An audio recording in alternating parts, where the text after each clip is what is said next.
A Mixture of Genius. Adam Castle. Published, 1958. Categories: fiction, science fiction, short stories. Also available on our channel. Castle, The Perfectionists, 1960. Copyright. Please read the legal notice included in this ebook and/or check the copyright status in your country. Transcriber's note: this e-text was produced from If Worlds of Science Fiction, June 1958. Extensive research did not uncover any evidence that the U.S. copyright on this publication was renewed. The sleek transcontinental airliner settled onto one of the maze of runways that was Stevenson Airport. With its turbojets fading into a dense roar, it taxied across the field toward the central building. Inside the plane a red light went off. Senator Vance Duran unhooked the seat belt, reached for his briefcase, and stepped into the crowded aisle. The other passengers were all strangers,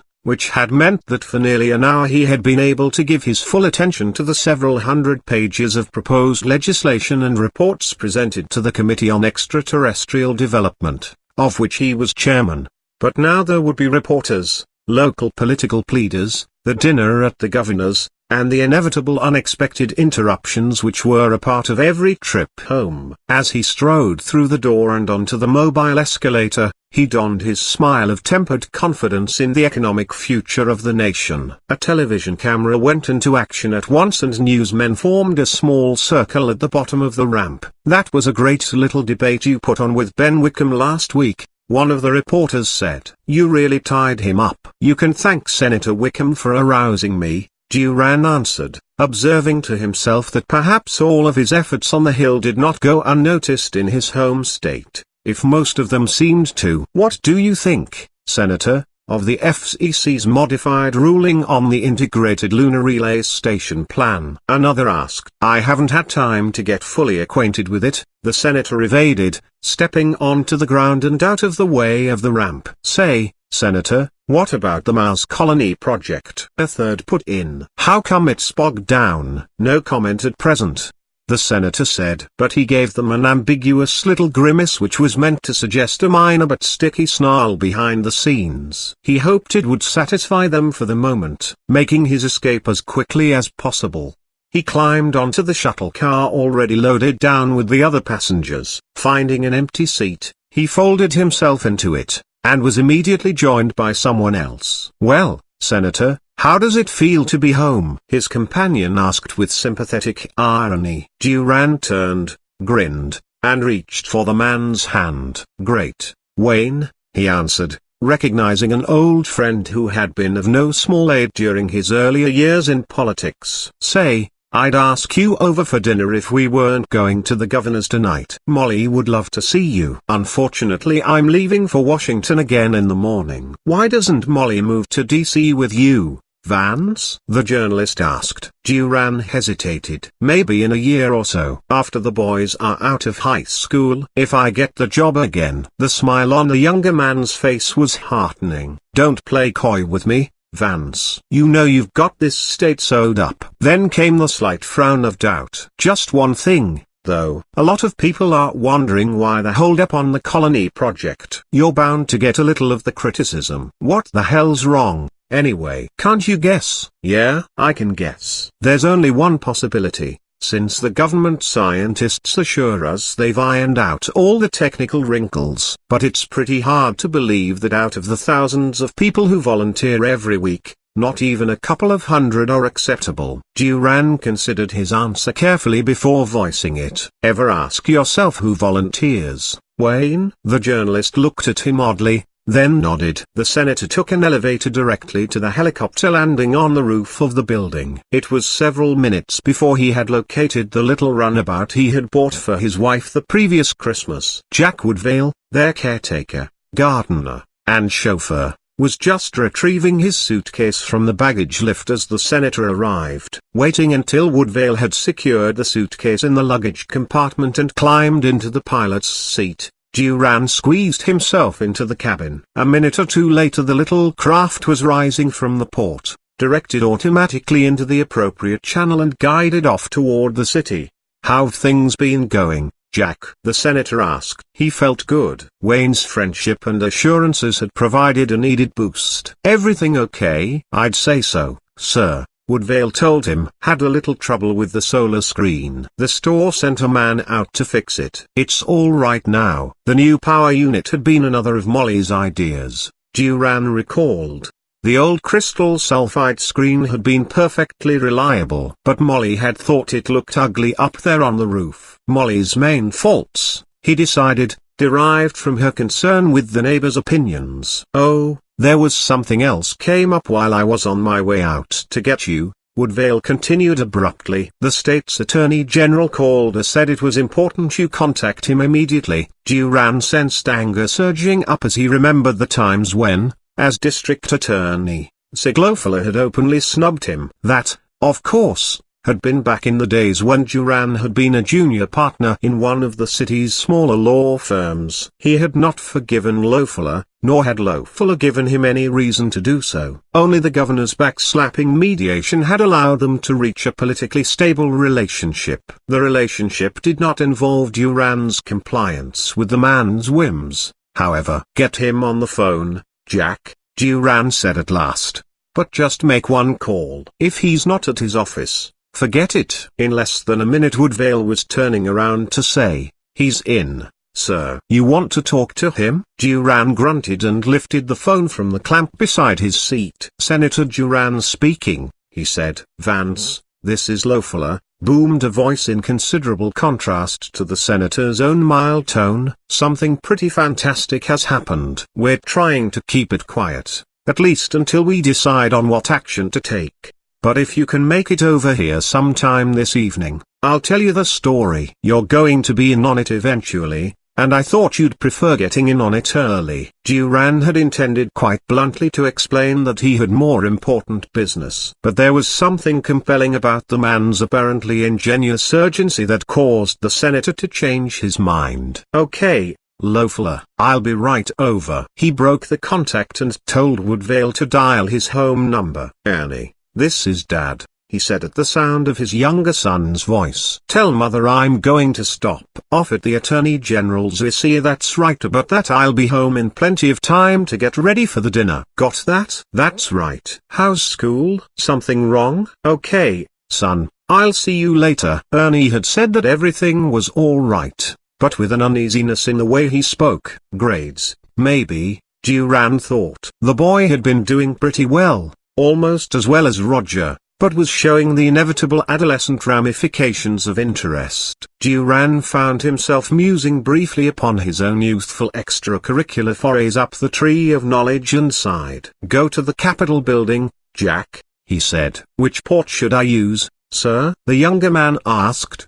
"The official one," Duran told him. This was Lofuller's idea. The senator was surprised to find one of the Attorney General's harried-looking secretaries working late. She glanced up from her typewriter and gave him an equivocal smile of recognition. "He's expecting you, Mr. Senator," she said, nodding toward the inner office. "Go right in." Sigmund Lofuller was not alone, but the two other visitors were paled by the aura of importance which emanated from the large black-haired man behind the desk. He rose grandly at Duran's entrance, and without bothering to shake hands proceeded with introductions. "Fritz Ambly, Senator Vance Duran." "Fritz," he explained, is chairman of the State Youth Welfare Board. Duran took the thin hand which the other extended to him and noted the concern on the man's slim freckled face. His features were appropriately almost those of a child, but of a worried child. "And Bob Duff, Senator Duran," Lofuller went on. "Bob is head of our civil defense now." The second man was, in contrast, short and homely, but not without a touch of the other's anxiety. "Well, gentlemen, you're welcome to stay if you wish," the Attorney General told them. "I'll have to repeat all the facts to Senator Duran, of course." "I'd better be off," Ambly said. "Perhaps I'll see you at the governor's tonight." "Not me, I'm afraid," Lofuller told him. "The DA and I have a little problem to work out together. I'll call you both tomorrow about the press release." "We can't wait too long," said Duff. "Rumors can be a lot worse than the truth, especially about something like this. In fact, I don't see the point in waiting at all." "Tomorrow, Bob. Tomorrow, Loeffler promised. Noon at the latest. His heavy smile faded as the two visitors closed the door behind them. With an unthrottled groan, he lowered himself into the chair and turned his dark gaze upon the senator. "They think they have troubles," he said. "And you think I have," Duran returned, seating himself. "I know you do. Unfortunately I happen to share them to some extent." He paused to relight the stub of a cigar, then went on. "It's a crazy world we live in, Vance. Things change. Sometimes it's hard for us adults to keep up with it. The kids seem to, though." Duran tried to appear suavely bored with the other's musings, but in spite of himself he could sense his gaze becoming intently expectant. Whatever connection there might be between himself, Ambly, and Duff completely eluded him, and that elusive connection had aroused his curiosity. "Yeah. They keep up with things, all right," Loeffler went on, "and sometimes they get some pretty big ideas." He halted, puffed thoughtfully, then barked, "Remember Mel Skinner's lodge out on that island in Wakatoga Lake? Big Spanish-style place. Built it for that wife of his he brought back from Chile or somewhere." "Yes, I remember it. Molly and I spent a weekend there a couple of years ago." "Why?" the senator asked, realizing more than ever how much he disliked Sigmund Loeffler.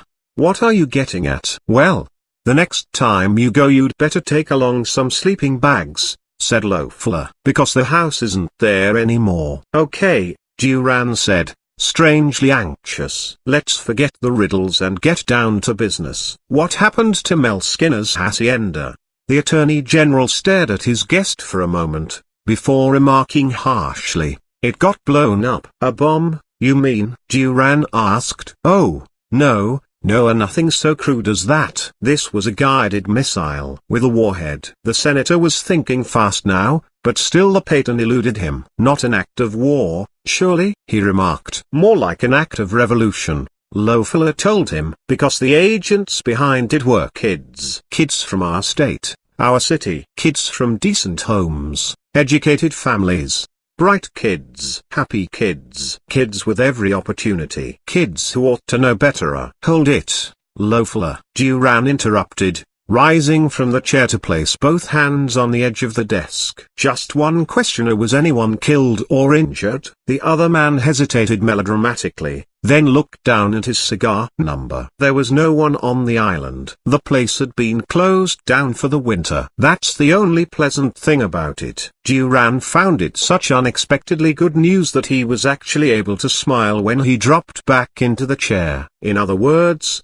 Loeffler, it was a prank." But the Attorney General seemed not to see it in precisely that light. "A prank, yes," he exploded. $100,000 prank. "My God, Vance, don't you see what those boys did? They demonstrated the grossest lack of respect for private property. And what if they'd miscalculated? That rocket was fired from a distance of some 50 or 60 miles. It could have killed any number of people along its course had it fallen short." "Well, I'll admit it's not the sort of thing I'd like to see encouraged," said Duran. "Now give me the details. Who were they? Where did they get the rocket? What was the point of it, anyway?" Sigmund Loeffler opened a folder which lay on his desk and started sifting through its contents. He pulled out several memoranda and a list of names, closing the folder again. There was a gang of 8, all in the 11th or 12th grades at Eisenhower High. 5 of them were members of the school rocket club. 3 of them had juvenile delinquency records, some minor stuff, mostly, like copter stunting and public disturbance. The youngest had won a couple of science awards for demonstrations in He glanced significantly at the senator. "The chemistry of explosives." Duran said nothing, but his sense of concern was growing. "Let's see," Loeffler went on. 2 of the boys were taking vocational courses. 1 had his own machine shop, in fact. Then there was the electronics expert Cesar Grasso's son. Know him? The senator nodded. "He runs the high school TV station. Knows a lot about radio, I understand." "Oh, yes." There was also the lad who drew up the plans for the gadget. "Pretty sharp at engineering design, they sire." Duran peered numbly across the desk at the grim-faced official. This was what he had been fearing all along. But despite his apprehension, he was not entirely ready for it. That, I suppose. He said quietly, "Was my son Roger?" Loeffler nodded slowly. "That was your boy, Vance." "Sorry I had to be the one to break it to you." "But where is he?" Duran asked. "And does Molly know about it?" "She knows he's been detained, but not how serious the charges are." "Just how serious are the charges?" "I don't know yet," said Loeffler. "That's not really my province." "Of course," said Loeffler. "But the problem is complicated by the fact that Lake Wakatoga is state property, with the island merely leased to Skinner." Duran fumbled through his pockets for his cigarettes. He found them and lit one. "When did this happen?" he asked, aware that the painfully tangled knot in his stomach was beginning to untie itself. "This afternoon around 1:30. A couple of guys fishing on the lake saw the explosion and called the local civil defense headquarters. They claim they heard the rocket fall. Damned near had a war scare till the pieces were found. They were easy enough to trace, and the kids gave themselves away by all 8 of them being ill from their 1 o'clock classes. Especially since 5 of them were absent from a physics class that was one class they never cut. I don't see how they managed to go all the way through with it without someone finding out," Duran said, bewilderedly. "I know," agreed Loeffler, nodding. "That's the way we all felt. But they admit doing it are hell. They're proud of it. And we found the shed where the thing was assembled." "I don't suppose they offered any motive," Duran said. "Oh, sure. They claim they'd been planning it ever since Skinner wouldn't let them land copters on the island." "Pretty weak, huh?" The senator made no response. "Well, Vance, I guess you'll want to talk to the boy," Loeffler concluded. "I had him brought up here. Figured it would be best all around that way. I knew you had to get back to Washington tomorrow and probably wouldn't have time to see him then. Shall I have him come in?" When Duran hesitated, he added, "Oh, I've got to duck out for a few minutes. Get some supper. Got a long evening ahead of me." "Okay, Loeffler, send him in." And this was the hardest part. "And I appreciate this." "No trouble, Vance," the man said, rising and stepping around the desk. "No more than we've got already." He removed a suit coat from a hanger and left the office with it under his arm. A moment later the door opened again and the senator saw the shaggy head of his older son peer into the room. The boy was the one who finally broke the silence which followed. "Hi, Dad," he said, sauntering casually into the office. "Guess you're pretty sore at me." "Can't blame you." Duran remained seated, indicating a chair against one wall. He waited till his son had sat down. "I'm a little dumbfounded, Rog, that's all." "I suppose you had a good reason for it." "Sure. Old Skinflint Skinner wouldn't let you, sir." "Roger," the senator growled threateningly. He was not going to allow the interview to start off with a half-truth. "Yeah,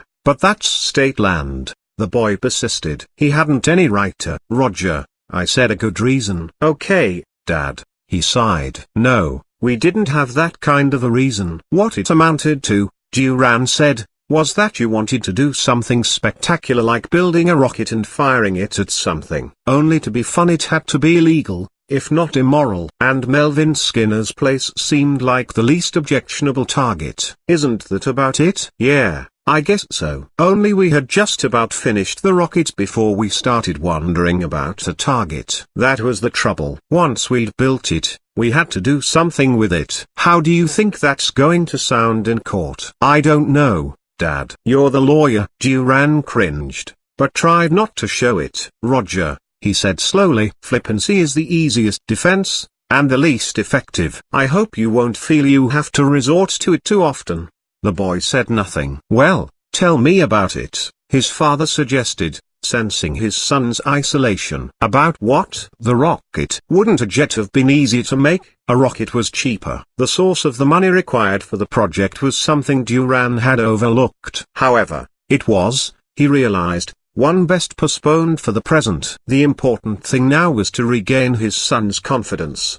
"Did you design it?" "Yeah." "Well, I drew it up. Nothing very original about it. But it was a good little machine." Duran noticed the boy's restless squirming, saw him perfunctorily place a hand to the baggy pocket of his jacket and quickly withdraw it, then arrived at a decision. Reaching into his own coat, Duran took out the pack of cigarettes, extending it to his son. "Care for a cigarette?" he asked. The youth looked at him doubtfully for an instant. Then he smiled his first smile that evening. "Thanks, Dad," he responded, taking one and lighting it self-consciously. He added, "You've been out of town so much, I didn't think you knew I'd started a—" "I know, Rog," the man said, aware of a rising flood of self-condemnation.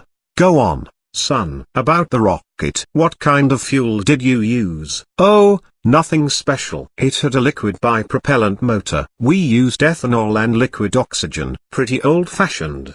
But we didn't know how to get hold of the fancier stuff, and didn't have any way of synthesizing it. Then, at the last minute, we found that one of the valves feeding into the nozzle was clogged up. That's why we were late to class." "Couldn't that have been dangerous?" Duran asked, and realized at once that he had said the wrong thing. The boy merely shrugged. "Well, it must have been a pretty good machine if it flew 60 miles and hit its target," Duran went on. "Oh, we had it radio-controlled, with a midget TV transmitter mounted in it. Grasso took care of that. He did a terrific job. Of course, it was pretty expensive." He glanced at his father tentatively for a moment, then bent his gaze to the cigarette. "I don't have my car anymore, but I guess I won't be needing it now." There was a cautious knock on the door. "Listen, Rog," Duran began, "I'll try to get to see you tomorrow before I leave. Remember that your mother and I are both on your side, without qualification. You've done a pretty terrible thing, of course, but I have to admit, at the same time, that I'm really rather proud of you. Does that make sense?" "Sure," said Roger huskily, "I guess so." The flight home was a quiet one. Duran found himself with many thoughts to think, not the least of which was what his wife's reaction would be. The difficulty lay in the fact that their married life had been too easy, too free of tragedy, to enable him to foresee her response. But life would not be quite the same now, even if Roger escaped the more concrete forms of punishment. And perhaps it would be the most difficult for Ernest, who would forever be expected either to live up to or down to his older brother's reputation. When all poor Ernest seemed to want these days was to play the saxophone. And then there was his own political future to consider. This would certainly not help it. But perhaps the affair would be forgotten in the next 3 years. After all, it might have been far worse. It might have happened in a campaign year. This way he still had a fighting chance. 3 sessions with a good record might overbalance the loss in public confidence this would incur. And then he thought of the Mars colony mess and winced. Telling his wife about the matter was not nearly so difficult as the senator had feared. She had been ready for news of a crime of passion, or at least of armed robbery. What her husband had to relate stunned her at first. But once she had ridden out the shock, she recovered quickly. "You don't have to go tonight, Molly," Duran told her. "You think it might look better if I didn't?" she asked gently. "That wasn't what I was getting at," he said. He thought it over for a moment, then added, "No, I don't. In fact, I think it would look better if we both went to the governor's. Roger is not a juvenile delinquent. That, I believe, is understood. If we must accept some of the responsibility for what he did today, then let's do so gracefully. Were you to stay home tonight, it might appear to some that you had reason to be ashamed of the business, which you don't. It might also look as if I were afraid that Ernest might do something similar, as if I felt I had to watch him," she said. "Oh, people can be so ridiculous. Why wasn't Millie Gorton's boy in on it?" Duran smiled at the idea of the governor's tubby, obtuse son involved in the construction of anything more demanding than a paper glider. The governor's mansion, a century-old edifice typifying the moribund tendency to confuse dignity with discomfort, was teeming with professional and political personages when the Girons arrived. The dinner went off routinely, with no overt references made to the missile matter. However, the senator noticed that no one inquired into the health and happiness of his 2 sons, so that he presumed word had got around. It was not until after dinner, when he had seated himself alone in a corner of the luxurious old living room, a B&B in one hand and a cigar in the other, that his host approached him. "Evening, Vance. Sure glad you could make it. exclaimed the familiarly jovial voice of Governor Will Horton. Duran sat down his drink and took the governor's plump hand, shaking it vigorously. Then the senator observed the intense youngish face of Fritz Ambly, who had followed the governor. "Guess you know Fritz," Gorton went on, seating himself next to Duran. "Says he met you at Sig's office this afternoon." "That's right," Duran said. "Good to see you again, Ambly." The Youth Welfare Board chairman nodded affably and took the remaining chair. His look of concern had mellowed somewhat with the evening, but the pale close eyes remained set in an expression of aggressive earnestness. "How's Roger?" Gorton asked, after a moment's silence. "As normal as ever," said Duran, unprepared for the question. Then, slyly, he added, "Thanks for talking Loeffler into letting me see him." "Well," Sig agreed, "it was the only thing to do, after I told him you'd be leaving for Washington again tomorrow," the governor said. Duran grinned wryly. It had been a guess, but a good one. And Loeffler's having passed the interview off as a personal favor put their relationship back in its proper perspective. "Well, what's to be done about their boys? They're all under 18, I suppose." "That's right," Gorton said. "It's entirely a matter for the juvenile authority. At least we're going to try to keep it there. But there's more to it than that, which is why Fritz is here. He has something on his mind which he thinks is pretty important." "I do too, you see, Senator," said Ambly, coming in promptly on his cue. "It's this way. If the case were an isolated one, it would be easy enough for us to deal with, but it's part of a pattern which few people have yet noticed. Let me cite several other similar incidents. Perhaps you read about the group of 50 teenaged copter jockeys who decided to hold a transcontinental scavenger hunt. Ignoring all air traffic regulations, they managed to run up the magnificent total of 17 collisions and 32 casualties. Hear about that one, Vance?" the governor asked, his earlier festiveness gone. "Yes, I think I saw something about it," Duran said. "It was pretty unfortunate. Buter. And then there was the case of the promising young New England biologist who was discovered to have evolved a particularly deadly strain of bacteria, which he had been toting around with him in an aspirin bottle," Ambly went on, his thin hands clasped tightly in front of him. "Of course, at the age of 16, one perhaps can't be expected to foresee all of the possible consequences. So let us consider the two 17-year-olds who caused something of a sensation in Florida when they used the Bransky-Baker method of genetic exchange to breed a quite fabulous species of winged alligator. Several of these so-called early bats escaped into the Everglades, but it is doubted that they will be able to reproduce themselves. At least there is some doubt." The senator reached for his drink and sipped it thoughtfully. He was beginning to see Roger's gang's misadventure in a new light. But it was an unfamiliar light, one that would take him a while to become accustomed to. "Perhaps the most startling case of all," Ambly went on, "concerns the Nuclear Fission Society of Urania, Nevada. It is not a well-publicized fact that this quasi-academic group of adolescent physicists was exposed in the act of assembling an elementary but workable atomic bomb. Many of the elders in this fast-growing little community are engaged, as you no doubt know, in atomic development of one sort or another. It seemed that this interest had trickled down to their offspring, who showed an impressive amount of ingenuity in getting the necessary materials. Fortunately, one youngster asked his father entirely too many questions concerning the actual fabrication of fission weapons. The man investigated and "Now, wait a minute," Duran interrupted, wondering momentarily if the whole tale might not have been a hoax. "How much of this am I really expected to believe?" "It's all fact, Vance," Governor Gorton responded solemnly. "Fritz has a couple of scrap books I'd like you to look at sometime. Each case is pretty well authenticated.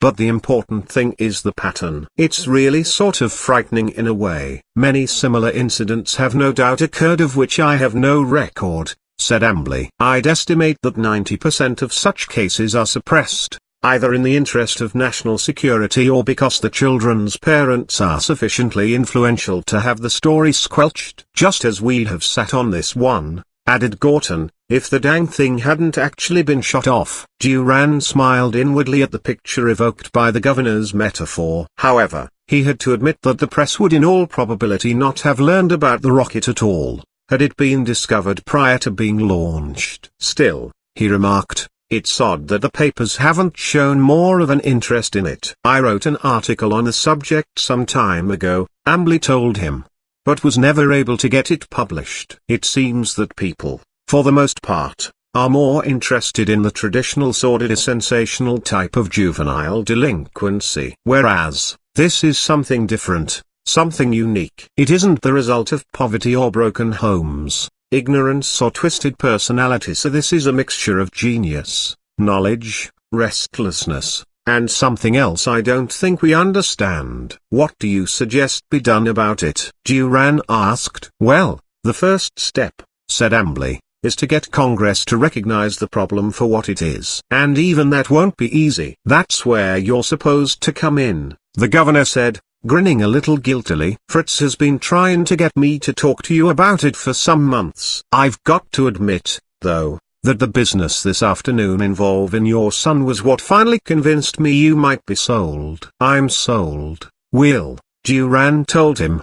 But what's the solution? We can't supervise the activities of every kid in the country with an IQ above 110. Anyway, they're too limited as it is. That, it seems to me, is part of the trouble. And we can't hold their parents accountable. Responsibility has to be an individual matter. So what's the solution? Governor Gorton raised a quizzical eyebrow at Fritz Ambley, who in turn merely shrugged. The senator glanced at each of them, then down at his drink. So there isn't one, he said. Whatever it is, said Ambley, it won't be simple or painless. There's only one such solution, and that's the time-honored technique of letting them grow into maturity. And even that is far from painless and simple to those doing the growing, nor is it always the solution. Yet you're convinced these are. The senator paused briefly. Phenomenon constitutes a danger to the nation? Ambley merely smiled, but very, very grimly. Well, think it over, Vance, the governor said,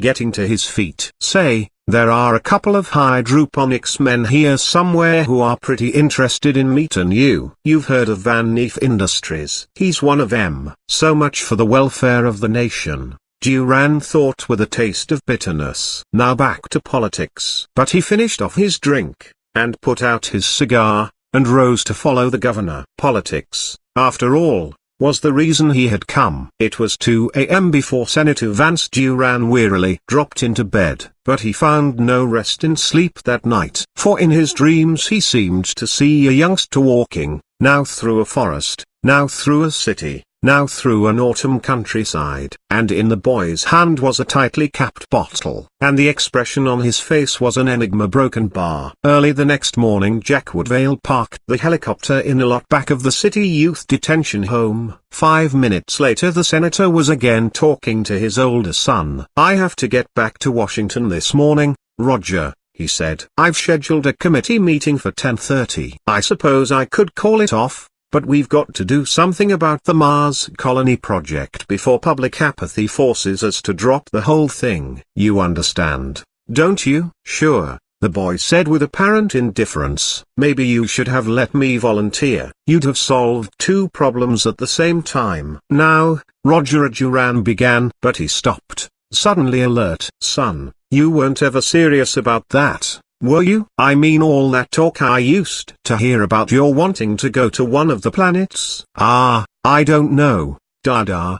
Please, Roger, you've got to be honest with me. I want to know exactly how you feel about it. I know you've tried before, and I refused to take you seriously. I realize that. But now tell me the truth. And the curious thing was, he realized that he wanted to hear from his son what he feared most to hear. Well, sure, I wanted to go, his son said. I kept telling you, didn't I? Of course, I wouldn't want to go unless some of the gang were going too. You really think that you'd be willing to leave Earth, your home, your familiar? Duran hesitated angrily, knowing it was the wrong approach. He waited a moment, then began again. I'm not condemning you for it, Roger. I just find it hard to believe. And I have to be sure you know what you'd be sacrificing. I think I do, Dad. Roger said. "But you've got to make a break sometime." "I guess there'd be some girls going along, wouldn't there?" Duran grinned numbly. "I guess there would,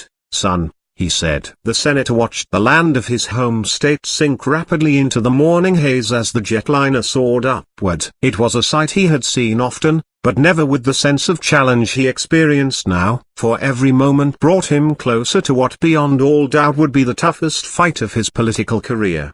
But he felt that he had logic on his side, though sentiment would very probably be against him. He sat back, lit a cigarette, and considered the irony of the situation. When legislation had been passed authorizing the Department of Extraterrestrial Development to start the colony project, a list of criteria had been drawn up for the would-be settler. It had meticulously specified the requirements of health, intelligence, and adaptability. And most rigidly adhered to of all had been the provision that the applicant be over the age of 25. For, above all, it was assumed, a colonist must be mature. And in that assumption, Duran concluded, had been hidden the fallacy which had made a fiasco of the project. For was not maturity largely a matter of finding an acceptable place for oneself in the scheme of things? Was not maturity essentially a realistic, but wholly irrevocable, resignation? If so, it had been inevitable that those who came to volunteer would, for the most part, be the misfits and the malcontents, men who hoped to escape the imagined or to find the imaginary. The mature, the resigned, had assuredly inherited the earth. Only the young could seek the stars. End. The end. Thank you for listening. Free Audiobooks channel. If you like the audiobook, please do not forget to click like and subscribe buttons.